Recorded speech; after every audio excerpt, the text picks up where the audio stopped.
By early May 1941 in London, there was a growing belief that the worst of the Blitz was over. German air activity had begun to decline. Bomber units were being withdrawn. Intelligence suggested a growing focus elsewhere toward the east, where a much larger campaign was taking shape. In London, the change was subtle, but real. After months of relentless bombing, there had been a pause. Not peace, but something close enough to it. Nights passed without major raids. Sirens sounded less frequently. And gradually, cautiously, people began to adjust. Some delayed going to shelters, while others stayed above ground just a little longer. It was not confidence, but it was no longer constant fear. Yet this impression was misleading, because while the Blitz appeared to be fading, it had not yet ended. In Germany, the strategic picture had already shifted. Adolf Hitler had lost interest in the prolonged air offensive against Britain. The campaign had failed to break British resistance, and attention was now turning toward a far more ambitious objective, the Soviet Union. The preparations for that invasion were already underway. Bomber units were being reassigned, resources redirected. The Luftwaffe was being stretched across an expanding war. Britain increasingly was becoming a secondary concern. But on May 8, 1941, that changed. That night, nearly 400 RAF bombers struck the German cities of Bremen and Hamburg. The attacks caused significant destruction and marked one of the heaviest blows Germany had suffered up to that point. The casualties were modest compared to what Britain had endured. But the symbolism was not. The raids represented something more dangerous, a sign that Britain could now strike back. In Berlin, the reaction was immediate. Hitler was furious. Such attacks, in his view, could not go unanswered. On the morning of May 10th, a call was placed from the Wolf's Lair. From there, Hans Jaschonek, chief of the Luftwaffe General Staff, relayed a direct order from Hitler himself. London was to be bombed that very night.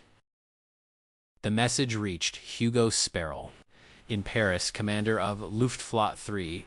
He was informed that the bombers of Albert Kesselring's Luftflotte 2 were also at his disposal. Kesselring himself was not present. He had been reassigned eastward, but his aircraft remained available. The implication was clear. This would not be a token raid.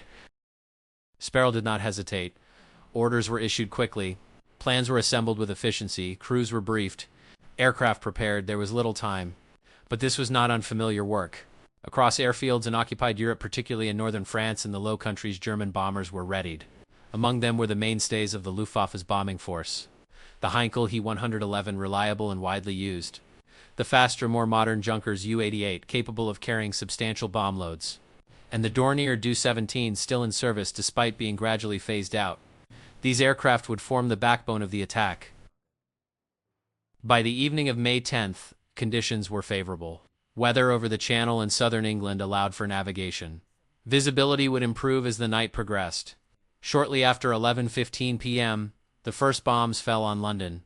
But this time, London was not defenseless. By May 1941, Britain's air defense system had evolved into a coordinated network built on radar, centralized command, and layered response.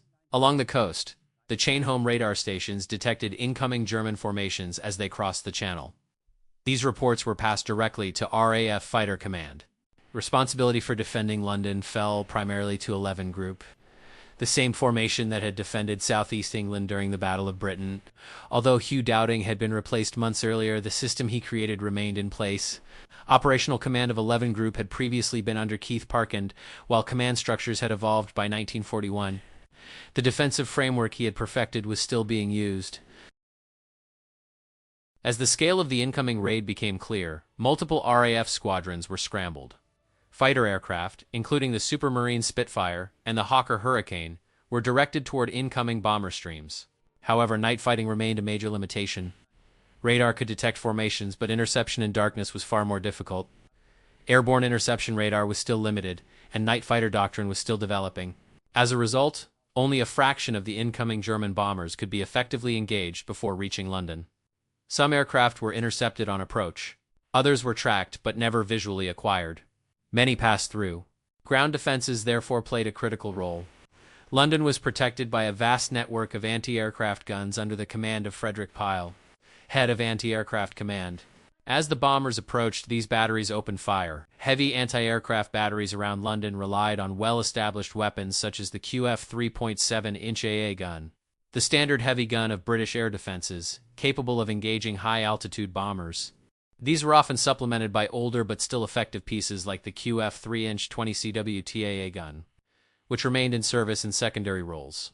At lower altitudes, lighter weapons, including the Bofors 40mm gun, provided rapid-fire coverage against aircraft attempting to evade at reduced height. Searchlights swept the sky in coordinated patterns, and when successful, they coned enemy bombers, trapping them in overlapping beams of light. For a brief moment, an aircraft would be fully illuminated and exposed. Those moments were critical. Anti-aircraft fire intensified immediately. Fighters, when in position, could attempt interception, and some bombers were indeed hit. Records indicate that several German aircraft were damaged or destroyed by a combination of anti-aircraft fire and limited night interception. But the scale of the attack imposed its own reality. No defensive system in 1941 could completely stop an attack of that size at night. And as the night progressed, the situation became even more difficult. Fires below began to illuminate the city. Smoke interfered with visibility. Navigation for both sides became increasingly chaotic. By the later stages of the raid, Britain's defenses were still active. Though under growing strain, they could disrupt the attack and inflict losses, but could not prevent it. What followed was one of the largest and most destructive raids of the entire Blitz. Over the course of the night, more than 500 German aircraft from Luftwaffe 2 and 3 crossed the city, flying hundreds of sorties and delivering a devastating payload. Over 700 tons of high explosive were dropped alongside them. More than 80,000 incendiary bombs rained down across the capital. The structure of the attack was deliberate. High explosive bombs struck first. These were primarily C-series bombs, thin-cased weapons designed to maximize blast. They shattered buildings, tore open roads, and crucially ruptured water mains. Firefighting infrastructure was disrupted almost immediately. Then came the incendiaries. Small, numerous, and highly effective, these magnesium bombs were often released in clusters from containers, spreading across wide areas. Individually, each fire was manageable. Together, they were not. Mixed into this were larger weapons. Parachute mines, originally naval weapons, drifted slowly downward before detonating with immense force, flattening structures and spreading shockwaves through entire blocks. Fragmentation bombs added further chaos, scattering lethal debris across streets already filled with rubble. London had experienced bombing on a massive scale before, but this was different. As the night progressed, the attack intensified. Wave after wave of aircraft crossed the city, and the fires ignited below began to illuminate the landscape, marking targets for those still approaching. Smoke rose in thick columns. Navigation became easier. Destruction became cumulative. By this stage, the fires were no longer isolated. They were merging. Across London, more than 2,000 fires were ignited, spreading through over 60 boroughs. Entire districts were affected simultaneously. Fire brigades, already stretched, struggled to respond. Water pressure dropped in critical areas. Debris blocked access routes. Communication systems failed. Crews were forced into impossible decisions: what to defend and what to abandon. Some of London's most significant landmarks were hit during the raid. Westminster Abbey suffered damage as incendiaries fell nearby. The Tower of London was struck by nearby explosions. The British Museum was also affected, with fires threatening parts of its complex. But in some places there was no saving what had been hit. St. Clement Danes, already damaged in earlier raids, was struck again and gutted by fire. At the same time, the docks, long a primary objective of German bombing, burned intensely.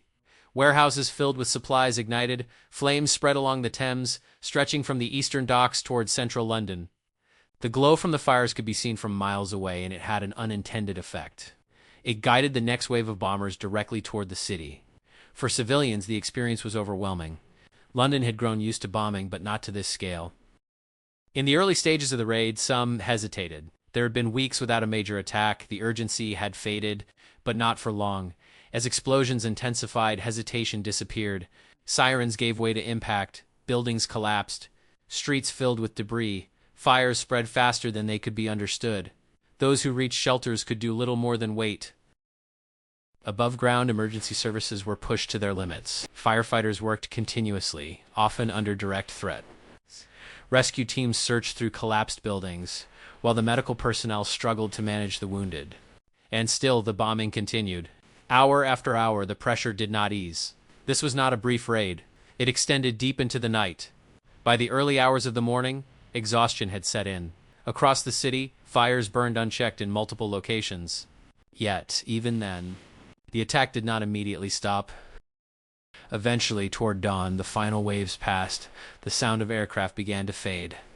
With daylight came clarity. Smoke hung over London. Fires still burned. Entire areas had been devastated. The damage was extensive. Infrastructure disrupted. Homes destroyed. Casualties were heavy. The extent of the damage to Britain's political heart became clear. The most symbolic came at the heart of British government. The Palace of Westminster was hit during the raid. Inside it, the House of Commons chamber, already evacuated, was struck and destroyed by fire.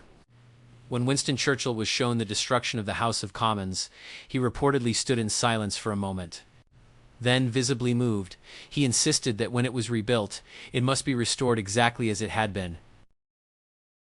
From a military perspective, the raid had achieved its purpose. It was a direct response to the RAF attacks, a demonstration that, despite mounting strain and shifting priorities, the Luftwaffe could still deliver a concentrated and devastating blow. And yet, it would not happen again on this scale. In the weeks that followed, German attention moved decisively eastward. The invasion of the Soviet Union approached. Resources were redirected. The Blitz, as London had experienced it, was ending. But it did not end gradually. It ended on the night of May 10, 1941, with one of the most destructive air raids of the entire campaign. At a moment when it seemed to be fading, it struck with full force one final time, and then it was over. If you found this story interesting, consider subscribing for more historical content like this. Thanks for watching.